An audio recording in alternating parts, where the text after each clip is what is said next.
Hi everyone, in front of me I've got VIVO V29 Lite, and let me share with you how to enable the Google backup on this device.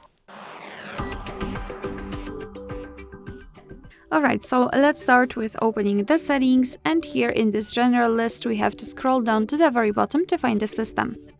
Then let's tap on backup and restore, and tap on backup data. And tap on next. We have to add our Google account.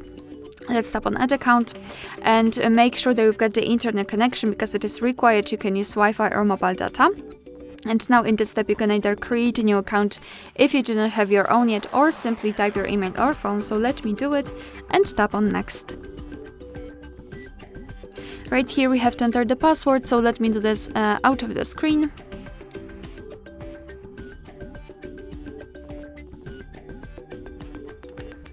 Alright, let's tap on next.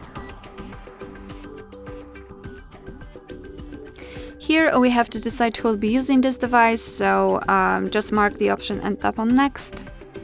Google Terms of Service and Privacy Policy, simply tap on the specific option and read more about it, and tap on I agree after reading.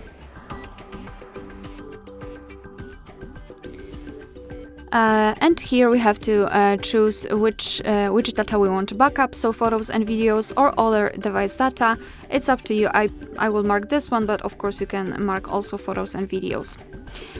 So tap on manage backup, and here we've got the backup section where you can check how much space you've got left.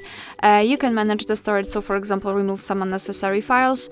Here backup details, so you can check what has already been backed up. Advanced settings, and to be honest I highly recommend to keep this option turned off so you can avoid some charges. And to finish everything, simply tap on backup now, and as you can see your device is backing up the data. Alright, so that will be all. Thank you so much for watching. I hope that this video was helpful, and if it was, please hit the subscribe button and leave the thumbs up.